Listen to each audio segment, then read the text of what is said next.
Hi guys, it's Simone. In this tutorial I'm going to show you how to do a right slanted decrease in brioche knitting.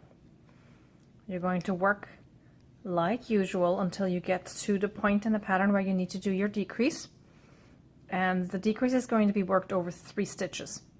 So one brioche knit stitch, one that you would normally slip, and another brioche knit stitch. So notice how on the needle there actually are 5 loops, but because you're counting the yarn over as a pair with your brioche knit stitch, you are counting 3 stitches here. So you're working up to a brioche knit, and then you're going to work your decrease of 3 stitches into one, a right slanting decrease. I'm going to show you the left slanting in another tutorial.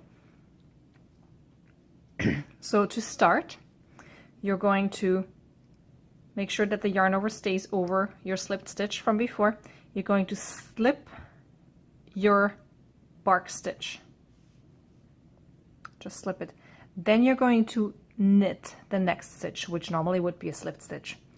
So you're going to knit that. You're going to pass the just slipped bark stitch and its yarn over top.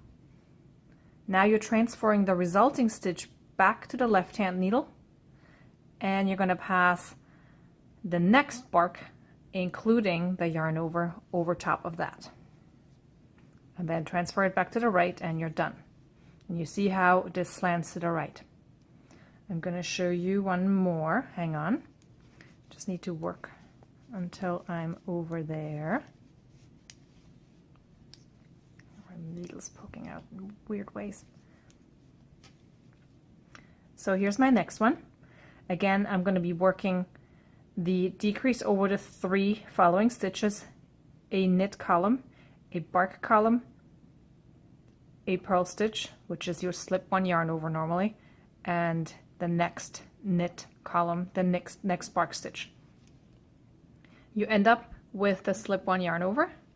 The next 3 stitches are here. You're going to slip the bark stitch, knit the purl stitch, pass the bark stitch and its yarn over top, slip the resulting stitch over to the left hand needle, and then pass the next bark stitch, the knit stitch and the yarn over top, and transfer the result back to the right, and you're done.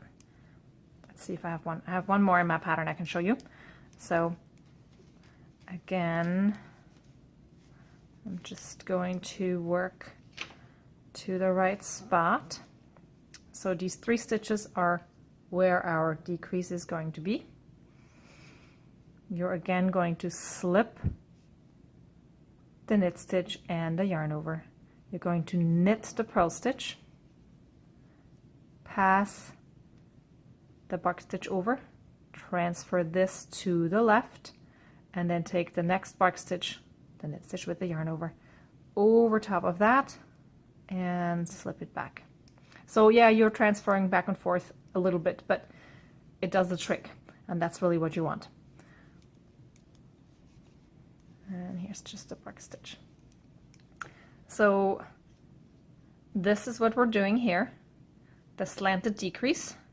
It slants over to the right. Thank you for watching.